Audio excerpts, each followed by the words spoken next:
All right. It's that time of the week again. We're about to record TWiP Pro Photo Critique number 59. All right. Troy Miller is waiting in the wings for me to call on his name to get this thing going. Troy, you ready? Yes, sir. All right. Here we go. This is like a behind the scenes. Okay, stand by. Here we go. Hey, folks, it's time for TWiP Pro Photo Critique number 59. Hey, welcome back to another This Week in Photo or TWiP Pro Photo Critique. This is episode number 59, and the topic that we gave our members for this week's submission criteria was sports. So we're going to look through a bunch of sports submissions, hopefully pick a winner at the end if there's no Supreme Court stalemate or anything, and then off into the races. Before we get started, a little bit of housekeeping. Like I said, this is episode number 59. Next week, I know the members are on the edge of their seats waiting for next week's topic. Next week's is, drum roll, night. The topic is night. Not night as in Knight, night as in after the sun goes down, night. So that is the topic. However you wish to interpret the word night, you may do so. Also, last week we had a tie. So, and this happens occasionally on the show. Troy Miller and I kind of get we have a difference of opinion on what the winner of the show should be. So, or that particular topic should be. So Troy, we had two, right? Armando Brooke and Laura Patton, right? What? How many did each of those guys get? They both got 10. They both got 10 likes. They both got 10 likes in the community. Okay, so we're still at a tie. So you and I have talked offline, and I think we agree that it's within a hair's breadth, but right. We're going to go with Armando Brooke as our winner for sports. Yeah. So we love that shot. In fact, let me bring that up real quick. Let's bring up Armando's shot from last week. Where'd it go? Here it is, right here. So this is the winner for the abstract topic. Yeah. I still love that. I get lost in this shot. Though. Yeah. I get lost in this shot. How about you? I do too. Yeah, I love it. Yeah. Yeah, no, I dig it. It's very cool. All right, so let's bring it on home. Are you ready to start this one? I am. Yeah, let's do it. And just so people know how dedicated you are, Troy Miller. You are. People may notice that your background is a little bit different today from the other critiques that we've done. You're not home. Where are you at right now? No, I'm not. I'm sitting in an Airbnb in Moab. In Moab. Wait, for the folks that aren't in California and have no idea what a Moab is, tell us what a Moab is. Utah. Yeah. Okay. Yeah. Off-road and landscape capital of the universe. Nice. And you're heading out right after this to do a little bit of photography. We are, yeah. That's cool. All right, man. This is going to be good. I'm excited to dive into this week's show. I'm digging doing these topical kind of shows, because it narrows it down, and I think it stretches the membership into trying something different. Many of them play outside of their genre, right? And try something new. Some people, you know who you are, they're locked into their own specific genre, which is fine. You do what you love. But it's refreshing to see it when people kind of play outside their comfort zone, and that's what they're doing. And that's the purpose of the topics, right? Is to get all of us to think differently than what we would normally shoot. So absolutely. Like Apple used to say, think differently, right? Yes. All right, let's dive in. Let me share my screen again. Here we go. We're in the photo critique topic within TWiP Pro. And let's start at the top here. Laura Patton is first. Here we go. Remember the category is sports, so all of these shots must adhere to the sports category. Let's see if we get this one to load. Oh, there it goes. Too quick on the draw. All right, there we go. What do you think of this one? This is great. This is the timing. I love the expression in their face, in that rider's face, and Mm-hmm. the right foot's off the ground. I mean, that's a precarious moment. The thing about sports is often timing. Right at that peak moment to get the shot, so you get a sense of what's happening in that sporting event. I really like this. Good composition. I mean, it's a little stressful, which is good, right? Because that's a stressful moment. So I think it's very well captured, slow enough to get a little wheel spin in the front. So Yeah. yeah, this is Yeah, great. the thing about shooting sports, and I am not a sport shooter.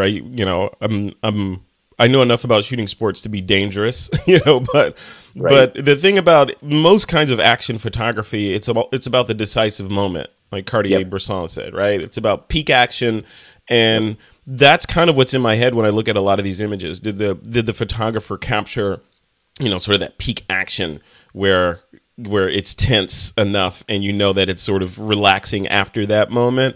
I think Laura nailed it here, right? Because like you said, this is a precarious kind of, you don't Right. know what happened after this. This could be the beginning of a wipeout or something, or a successful leaping over that log, right? Yeah, yeah, exactly. And sports is photojournalistic in nature. So the elements that are around are handled well. The bright rocks, the composition, how close you can get without being in the way or being dangerous. All those things are working for this image. So yeah, Yeah. this is very well done. I mean, I'm looking around like there really isn't even anything that I would be like, oh, you should clone that out if you want to, really, really tune it up. It looks like it's a solid, clean image. I really like it. Yeah, yeah. Good job, Laura Patton. All right. Next up is Armando Brook again. Awesome. Marathon of Sao Paulo. I was using flash to get this reflection light from the traffic sign. They're coming out of a tunnel. Let's bring this up. Yeah, that is very graphic. That is very Yeah, graphic. yeah, that's very powerful. I mean, Mm-hmm. I love how the guy in the front is so sharp, and there's a little bit of the road in there, which is just fantastic. I do wish the runner was not directly behind sort of our main subject, if you will. I wish that he was a little bit off. Like if you'd moved to camera right a little bit, that would have been nicer. Mm-hmm. But I love the balance in the story in this. Yeah. And if you didn't need to keep it photojournalistic, I would go so far as to take that guy out or burn him down so he looks like a shadow, like the guy on the left in the Oh, back. right. Oh, yeah. Just burn him down a little bit, probably. Yeah. Yeah, yeah, just to take emphasis off of him and not have your eye bounce back and forth. Yeah. Yeah. When I first saw this shot, at first glance, I thought they were on stage. It's just Oh yeah, from the angle and the darkness of the background, my brain just like, oh, what are they doing on stage? And then, of course, I had to look a little deeper and I realized what he did and read the caption. But right. yeah, cool work. Love it. Definitely Yeah, fits within our sports category, eh? it does. No, it's really well done. I mean, I even like the signs a little bit. I mean, it's distracting at first because if I don't know what this is or where this is at, those signs don't make any sense. Mm-hmm. And so context, seeing into the shadows of the tunnel might help too, knowing that there's a street there or something. Mm-hmm. But it's still a powerful story. I mean, even if you cropped out those signs or took them out, it gets even more powerful to me because it focuses on the guy in front. Yeah, agreed. Agreed. I dig it. Very cool. Love these shots. Very cool. I know. All right, next shot. Okay, so Mike Doran is up, and he's got 2 submissions in here. So we have to. We're only going to review one of them. So I'm thinking. So he's got 2. I'm scrolling down. Where's the other one? So he's got this motorcycle shot in here, and then also he submitted yesterday this car shot where he's panning. I'll leave it to you as the co-host. Which one Let's should do we? it Which one should we submit? in the order that we're critiquing, I think. Okay. So we'll leave the car in, and the motorcycle's at the end. So Okay, cool. So we'll go with the car. So we'll just make the assumption that he changed his mind and said, oh, "Okay, I'm going to do this car instead of that motorcycle." All right, Yeah. that's fair. Yeah. That's fair. So let's Yeah, take a look at exactly. this one. So Mike says panning with the EM 110 or X is easier and tougher than my normal camera setup, as the Canon seems to be better balanced. I'll be working with the Olympus over the next 6 weeks, and I'll give you a better idea what it's like to use in the motorsports arena. All right, let's bring this one up. Here you go. Yeah. Mike has got panning down. Yeah, yeah. I know it's a 10,000 hour rule, right? So, Right. Right. No, I love the sense of motion that's in this. I do wish though that it wasn't downhill. I mean, I feel like, a car like this, I feel that it's much more powerful of a shot if it's slightly uphill. It feels like the car is going to accelerate and take off. Downhill to me, my brain feels coasting. You know what I mean? Even yeah. though it's not. Even though it's not, but even the way that he's got this cropped, I'm assuming there's enough meat around the edge of this shot to level that horizon if you wanted to, right? So Sure. this car Sure. could be going horizontal or uphill. What I thought you were going to say was something about it sort of being placed right in the middle of the frame, and the horizon, if there was a horizon in here, I guess the middle of the frame where the flowers end is kind of the horizon line that sort of bisecting the frame. I know you have a tendency to say that you don't like when a horizon cuts the frame right in the middle equally. But is it okay in this shot? Oh, yeah, absolutely. I mean, I was going to go there. If the foreground, middle ground, or background, or the top, bottom, and middle of the image isn't adding to the photo, then why not trim it out and give us more focus on the subject? So in this case, you could remove half of that foreground. And it would bring our focus into the car. And also that foreground is bright. So it's drawing our attention there anyway. If you were to take this image, and this is good for any image, if you were to flip this image upside down and just see where your eye is drawn to, it's going to be drawn to that foreground before the subject. And so in this case, yeah, I think you should crop that lower half out quite a bit, 2/3 or half of it at least. Yeah. Maybe burn it down a little bit. It would really help a lot. Yeah. Make for a lot stronger image. Unless you put copy there. Right. Yeah, that's what I always say, right? Why not? Yeah, unless you're going to put copy there. Yeah, add a little text in there, and then it makes it like, okay, I meant to do that, right? Yeah. Very cool. All right. Let us move on to the next shot. Thank you, Mike Doran, for that. Next shot is from Candy Chively. And Candy says, not a sports fan here, but I took a relatives from France to a recent spring training game, and this is my iPhone take on the topic. Obviously not a winner, but I didn't want to miss out on the fun to critique. Yeah, thank you. Thank you for participating. Yeah. Yeah, great for making that effort, too. That's really awesome. So this almost would have fit into the portrait category, right? Almost, yeah, almost. Shots like this, they're always interesting to me because what I see is I see like I really want to move in tighter and closer, do that with a crop, maybe show just the glasses and the shirt, something of that nature, maybe more abstract in the sense of what the image is telling us, with still of a strong sports feel. But I get it. You get the hat, the Red Sox, and the glasses, and the baseball cap and stuff. So. Yeah. Very solid. Yeah, very solid. Very cool. Yeah, and awesome community member for participating. Even though she's, who knows? This may have been a winner. Yeah, this may be a winner. We haven't judged yet, right? So. That's right. All right. Let's close that off. Thank you, Candy, for that. Howard Yermish is up next, and Howard says, here's an image from when I was able to secure a seat next to the dugout for $10. What? Oh, yeah, minor league baseball. So the stadium was basically empty. Yeah, there you go. All right, let's pull that up. Look at that. That's great. That is, I mean, look, this is composition, leading lines. I mean, this is classic. This is great. We read the image from the top left. You follow the bat down. It's got motion in it because it's moving faster. That shows some action. And then that brings our eyes right to his body, which is the brightest spot of the image. And you stay there. I mean, you stay on that player. So it's great. Yeah, this is very well done. Good $10 well spent. Yeah, I know. Definitely. What I would have liked to have seen, I think, and again, I'll preface this with the fact that I'm not a big sports fan. But I know what I like, and I know what I like to see. But, looking at this, I want to see that ball in there. Is it even possible to capture that? Well, yeah, it is possible. I've seen lots of shots with the baseball in there. Sure. So I want to see that ball in there, and to the extent it's possible, more of the bat in there and less of the space on the right side of the image. So, I don't know. I think not being able to see his face, but being able to have that ball in there, even if the ball is not connecting to the bat, be great if it was connecting. But if it's like, right after it connected it would be right after it connected. I think that'd be amazing. So that would be, yeah. I mean, you got a ball traveling at 60, 70, 80 miles an hour and faster. And then when it leaves the ball, it's even faster. Mm-hmm. You gotta have some good timing. Yeah. Yeah. But that's cool. That's the name of the game though, right? That's it. Well, that's it. Yeah. That's the decisive moment right there. It would be cheating to Photoshop a ball in there and put some motion blur on it. In that shot, it probably wouldn't work unless it was a ball that he missed. Right. Yeah, no, absolutely. All right. Thank you, Howard, for that.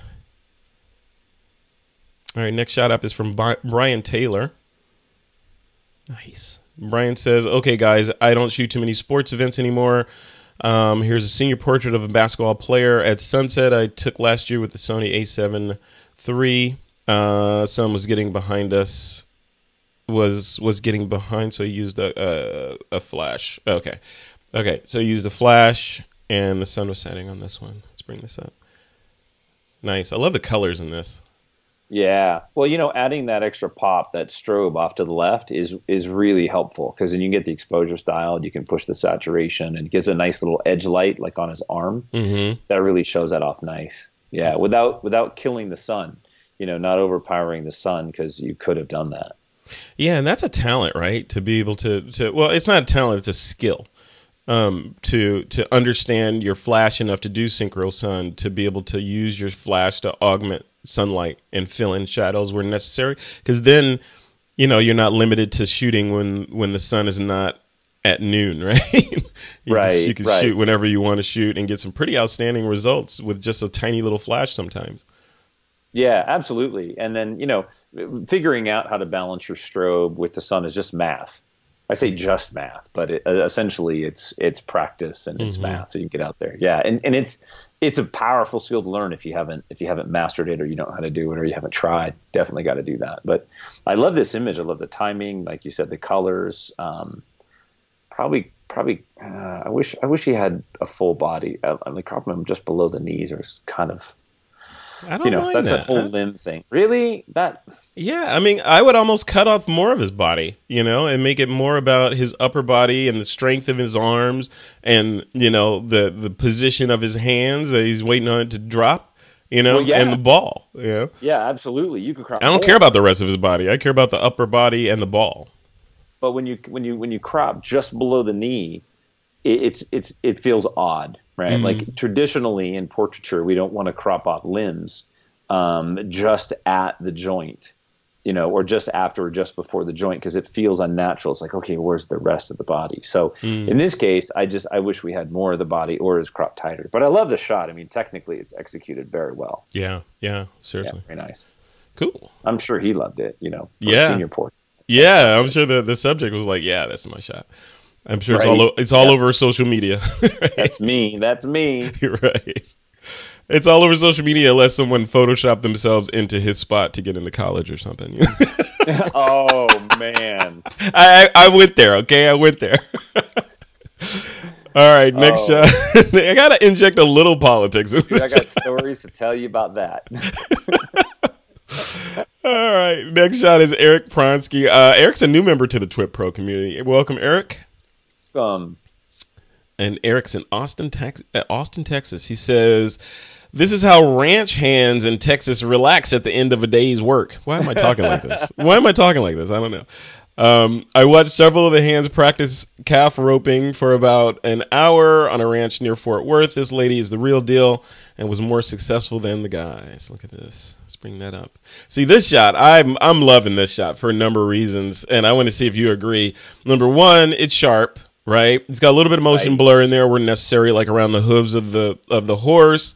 But I'm assuming the purpose of this sport is to get that rope around the head of that smaller animal. All right, so she's succeeding and she's kind of smiling. She knows what she's doing. She's confident and she's about to pull that. You can see the way that her hands are positioned. She's about to yank that rope, right, and get that calf. right? And this, for me, this is almost the definition of the decisive moment, because right here is the make or break moment, and it leaves the viewer sort of wondering, did that rope go all the way over the head of the calf? Did she get it?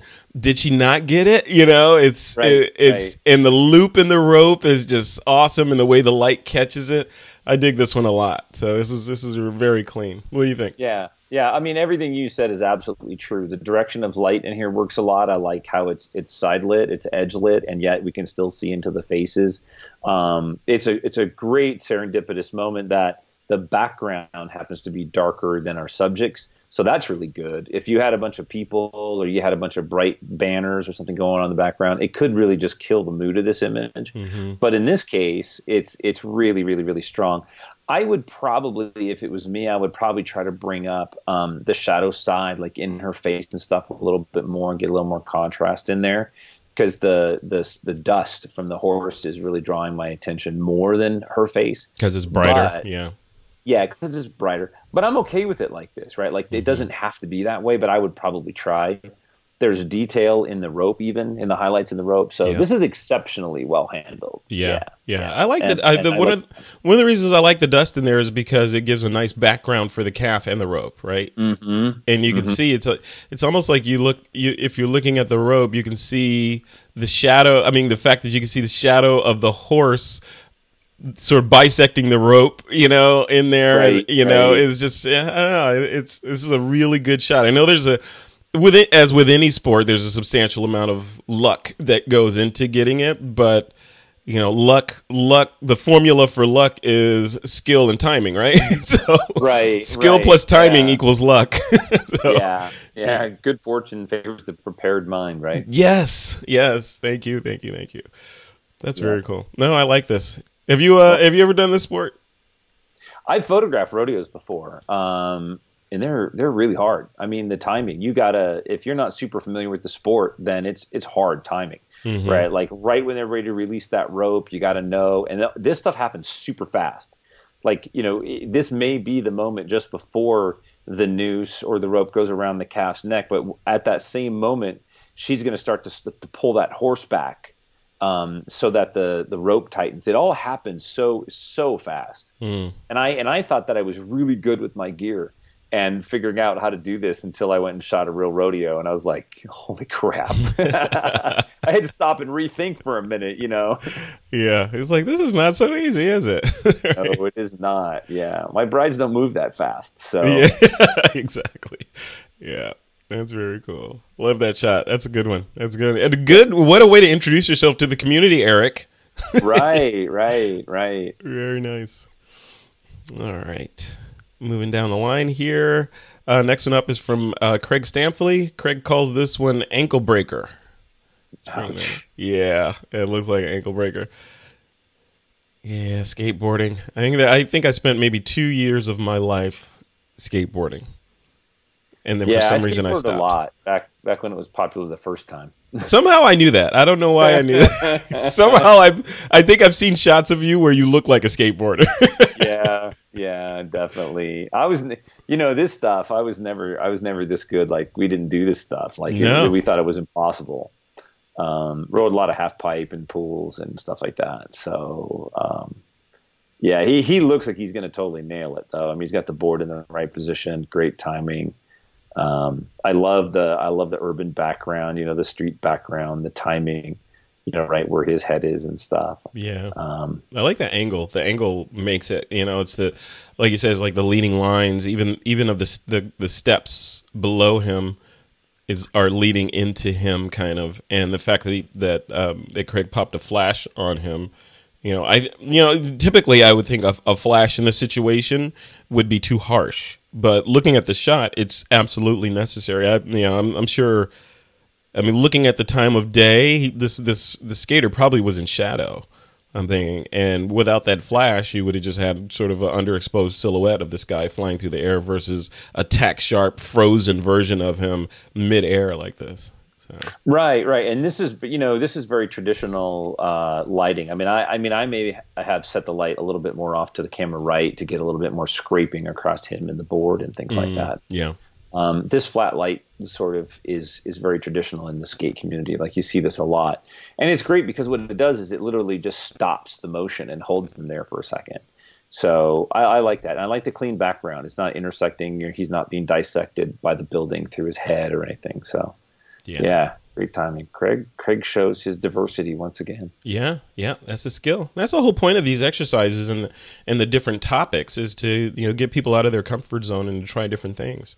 And Right. and for folks that may not be familiar with Craig Stampley's work, Craig does for each of the different topics that we've done since we've been doing topics. Craig has come in like everything from underwater shots to portraits to landscapes to everything. So this is Craig Stampley is an example of a person who loves photography and understands the basics and can apply those basics in a variety of situations. And that's what's important, right? To be able to understand the physics of light and f-stops and shutter speeds and ISO and composition so that you can apply those suggestions, not even rules, those suggestions in different situations and come away with winning shots. And he does that consistently. Yeah. All right, next shot is Thomas Aaron. Thomas Aaron says, this sport is dual sporting, a motorcycle niche that's half off-road and half on-road. I've never heard of that. Oh, there you go, my friend. That's your bike right there. All right, well, we got to talk about that. He said, this is a shot from a recent Moab trip with my buddy Timo. we got into areas at times where four-wheel drives cannot go and became the first ever, as best we can tell, people to get our KLR 650s, 450-pound bikes all the way through Canes Creek, which is a hardcore dirt bike trail. At times we had to hoist our bikes up ledges and drop them off 8-foot ledges down into creeks. Yeah. It was freaking nuts. God. Jeez, dude. This particular shot was somewhere off the beaten path down canyon lands. Not sure if I could ever find my way back. Not sure if I would ever want to. And he shot this with his iPhone and processed it in Affinity. Nice. Look at that. Nice. Really well done. Mm-hmm. Really well done. So where are you at in this shot? Where's your Timo hotel right now? He's not talking to me. Yeah. No. This was. I have no idea where this is. Holy cow. Yeah. Looks like it'd be fun though. Yeah. We're spending some time in Moab. We're like, oh my gosh, I want to come back out here with my dirt bike. Mm-hmm. Travel because there's so many off-road places to go. This would be really fun. Yeah, just like watching videos about motorcycle wipeouts and crashes on YouTube. I listen to what he wrote here. And look at where he's at. If he was the wipeout out there, pretty much screwed, I think. Yeah. Great image, great composition, leading lines, diagonal. I love the window on the left, showing everything. I suspect though that he replaced the reflection in the mirror. Yes, and here's where I get to say that the clouds are not right. Finally, the blues don't match. Is that what you're trying to say? No, because I have learned from my good friend Renee Robin how to look at clouds a little bit more and think about them. He's focused on the bike, so even the ground is slightly out of focus, right? The clouds in the distance are out of focus; they're soft, but the clouds in the mirror are not. They are sharp, which wouldn't happen because they would be this equal distance behind him, right? They're not like the same distance as the mirror.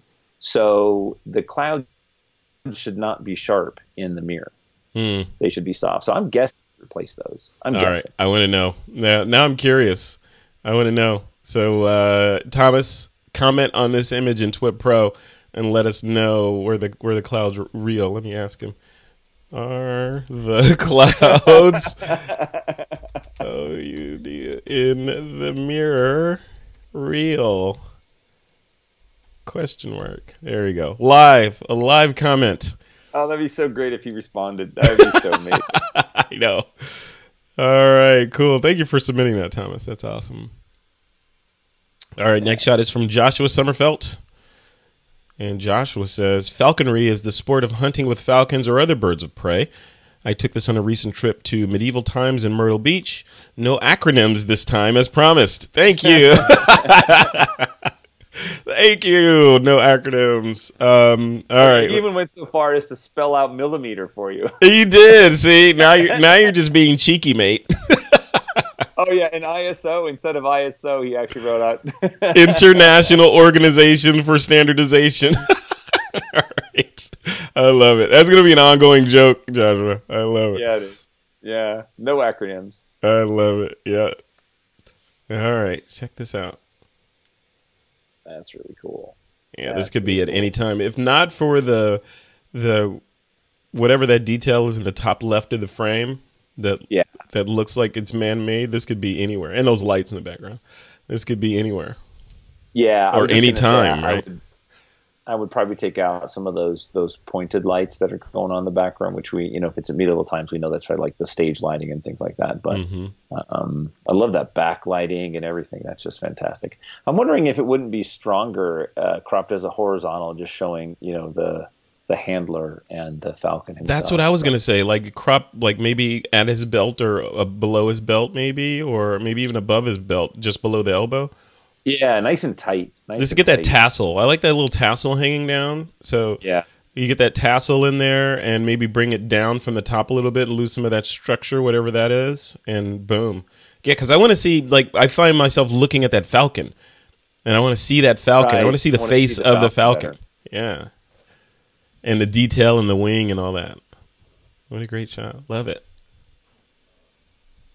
Fantastic. And Joshua put a lot of time into that description. That's a lot of letters. Yes, he did. Yes, he did. And just despite him, I'm not reading it. Look at that.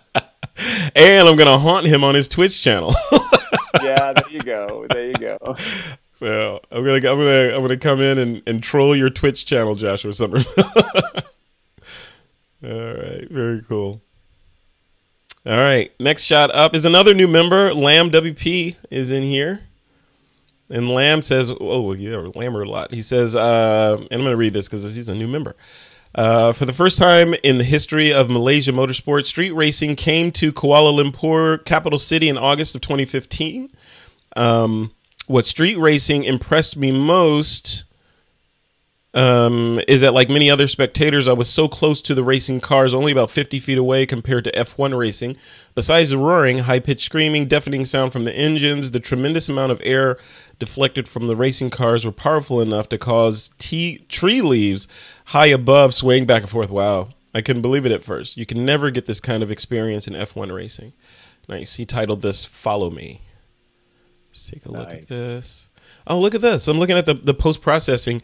He did his post-processing in Microsoft Office 2010.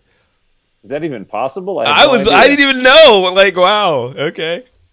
And it was shot with a Nikon D2H. That's a 4-megapixel camera. Wow.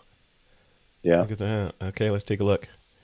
Yeah, it's really nice. Yeah, that is so cool. So this is the opposite of like a Mike Doran shot where it's panning and tack sharp, right? Right. The background is stationary and we're seeing the cars moving through. Yeah, I dig that because your brain knows what that car looks like, and it's like, okay.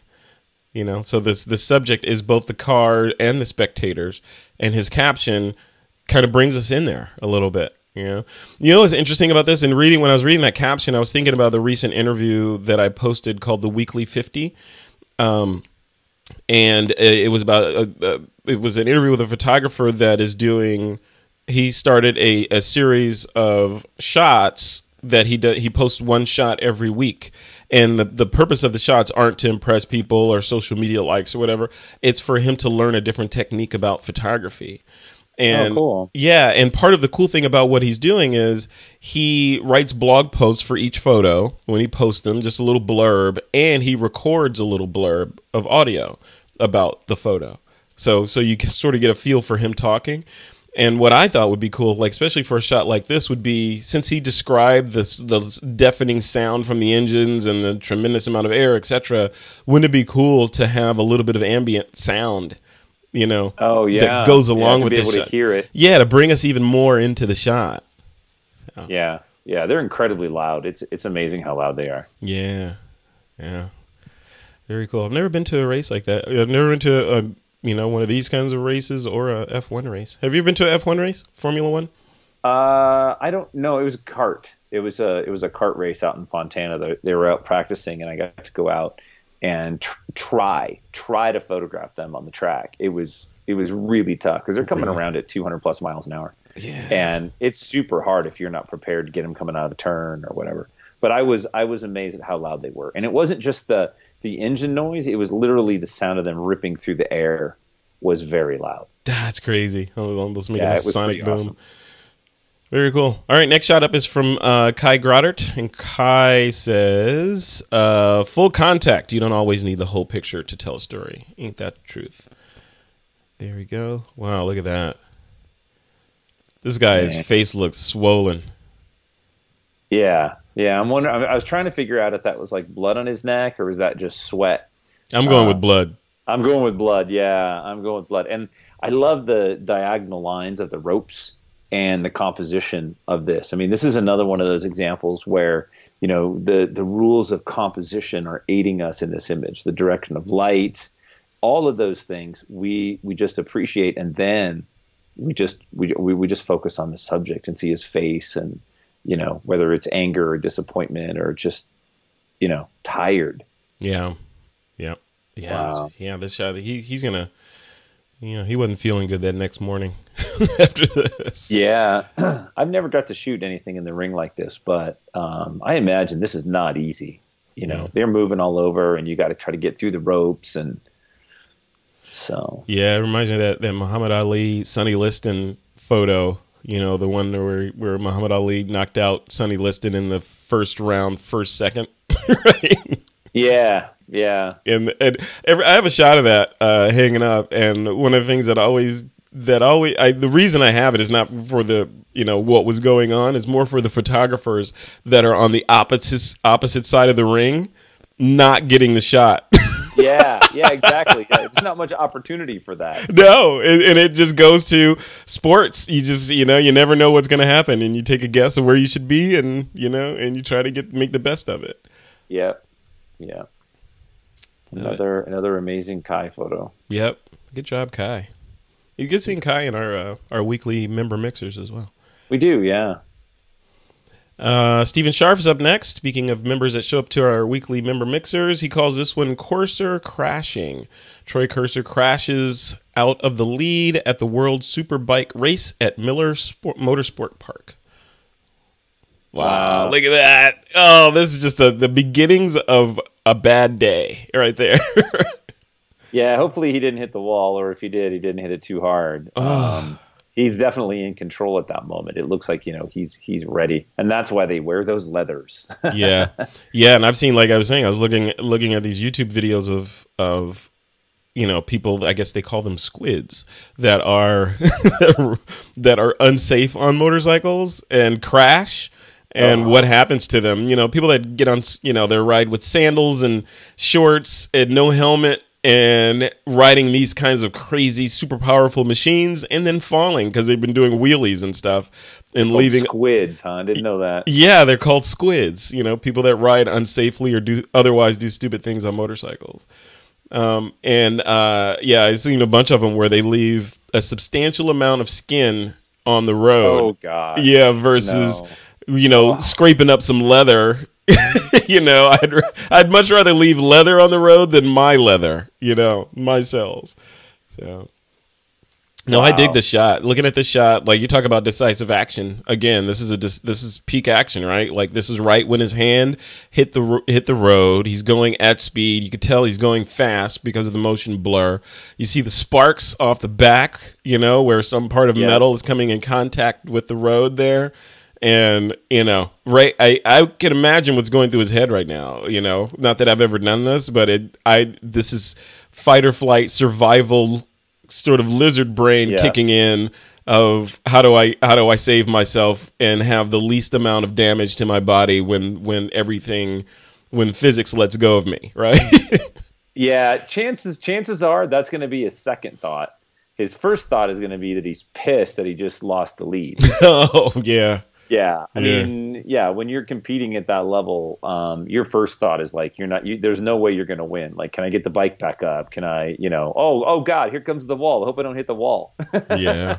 And what caused, like you were telling me before, the contact patch of the wheels when these guys are flying around these corners at speed is like an inch or something like that, right? 1 or 2 inches, yeah. Yeah, so, and you're flying at who knows how fast, so it could be anything that caused this crash, right? It could be like a pebble that he hit that reduced his contact patch and caused him to lose traction. Chances are there wasn't debris on the track. I mean, there's no way for us to know. A lot of these crashes happen because they over accelerate in a turn, or maybe he accelerated too early coming out of the turn. He lost traction. It could be a number of things, but there's usually, there's more horsepower in that throttle than he can use in a corner, and it may have just been body positioning. It could have been anything, but that's what tends to happen a lot of times. Jeez, it's just too aggressive. Yeah, those things are beasts. I can't wait to see the electric motorcycles start making their way into motorsports. That should be interesting. That should be interesting. All right, Stephen Sharp, thank you for that. Always excellent work. Michael DeRay's up next, and Michael DeRay says, "The Reaper, when the drag racing elite meets rural Ohio." Uh-oh. Yeah. Look at that. Oh, that's look at that belly. Smelly. Look at that belly in the background on the right, that's get in my belly right there. Yeah, that's Ohio. Yeah, those are my people. Those are is that where you're from originally, Ohio? Indiana. Yeah, I'm from Indiana. So. Oh wow, yeah. So those folks then. Yeah. This is fun. This is really fun. I do wish though that the image was right at launch. If we could see the car pulling a wheelie, if we could see the tires, we could see some smoke, or when he did a burnout or something. I mean, this could be staged, right? He could just be standing still. I mean, just sitting there posed. In this case, this is going to be a fast car. I really I want to see that. I want to see that movement. Yeah. In previous critiques, I remember seeing shots similar to this. I think I'm thinking back to a shot of a dragster that, one of those long dragsters, and you could see it was just on launch, and you could see the ripples in the back wheel as the axle moved quicker than the rubber. So it kind of had that twist in there and smoke coming up and those sorts. So you're right. I mean, I would love to see some like smoke and dynamism in this shot versus it looking sort of static. Yep. I mean, it's a cool shot with all the people watching and the horizon and the landscape. It's awesome. We just need that launch. Yeah, it definitely transports you there. Does it take you home when you look at this? Oh, it takes me to. I mean, I used to own a speed shop. I used to build hot rods and dragsters. I used to build motors, and I mean, I look at this and I'm just like, oh, this is so. And it smells so good. You smell the alcohol burning, or Yeah, it's good. The high octane fuel. Yeah, this is killer. Yeah. Yep. Yeah, very nice. And killer paint job too. Look at the paint job on that car.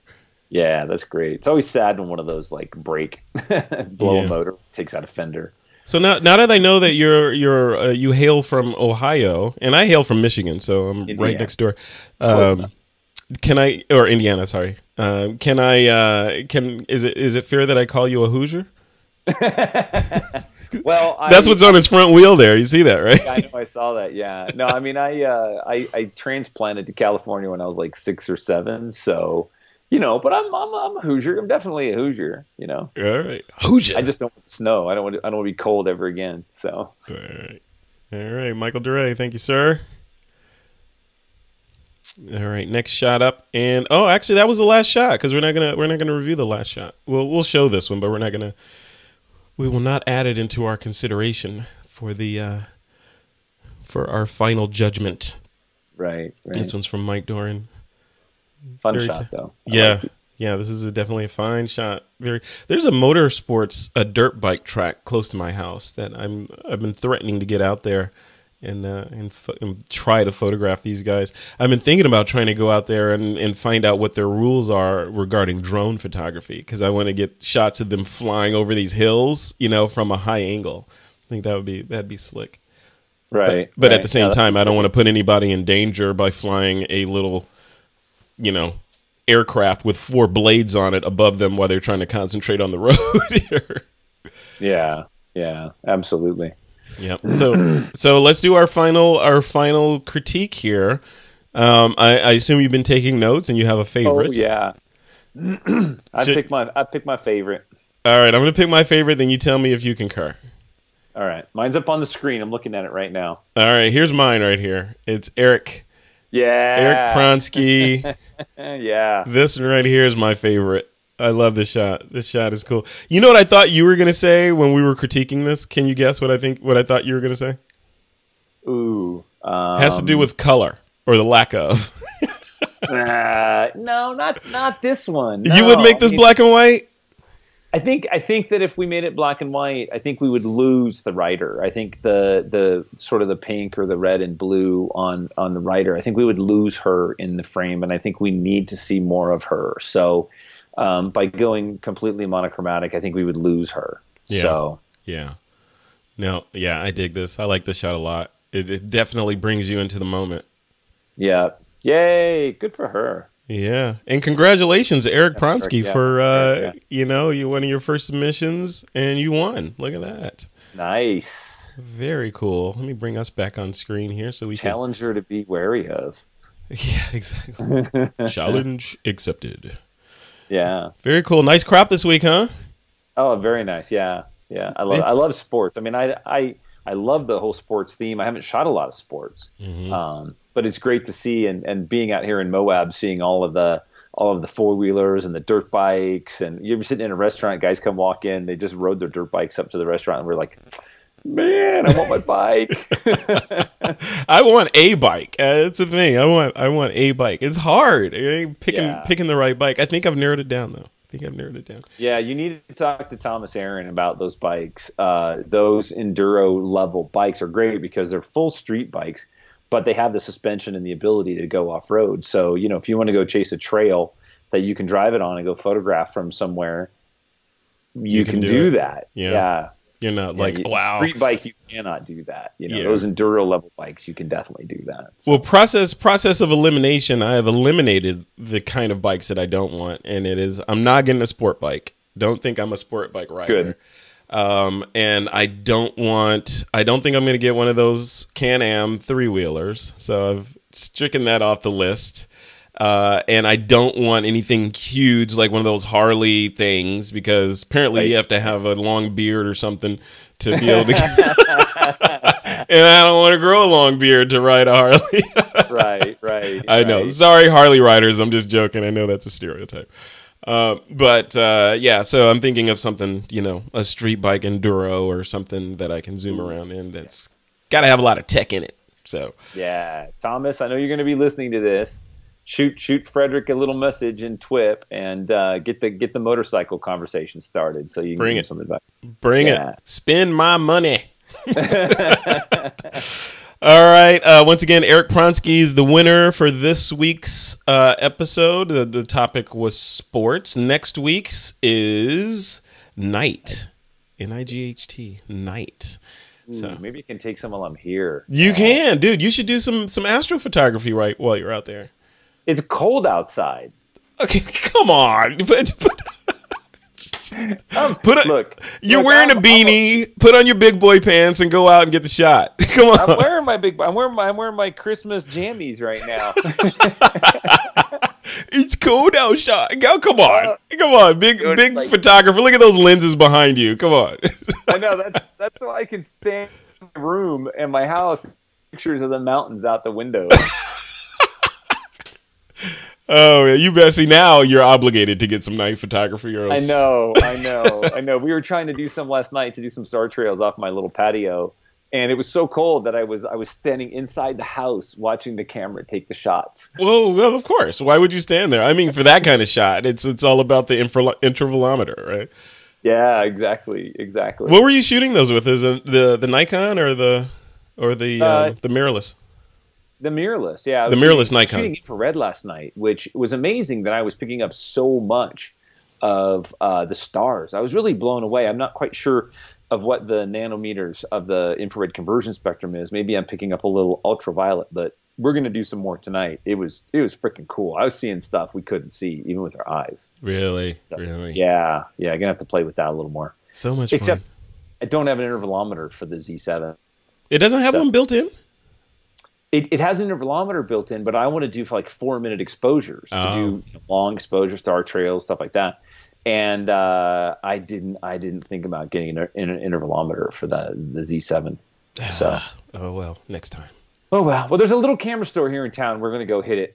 There you go. They may have one sitting right there on the shelf, $10. You know, the shutter release, actually the one that I have connected to this GH4 and the one that's in my camera bag, is a little third-party shutter release that has a built-in intervalometer in it, and I got it off Amazon for like $12. Yeah, it has an LCD on it, the whole nine. I mean, it's like it does everything you'd possibly need for the most part for an intervalometer to do, and it's like $12. You plug it right into the Lumix camera and off into the races.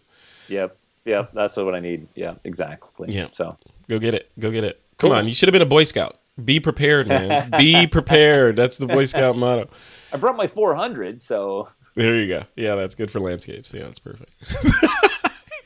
For landscapes, you should see what I shot this morning, man. Oh, post them in the community. What's the matter with you? Come on. I will. Like, give me a chance. I've been recording all this stuff. Cool, man. All right. So, what's next for Troy before we close this off? You're gonna hit the road in a couple of days, drive back to Southern California. Then what? We are. Yep. We're leaving here on Wednesday, so I'll be editing on the road, getting a bunch of stuff together, working on a post for my blog all about my trip to Moab and some stuff like that. So that'd be fun. Yeah, we'll be doing that. Very cool. All right, Troy Miller, man. I guess we'll see you next time. You got it. You got it. All right, cool. Take care. All right. Thanks, buddy. Peace.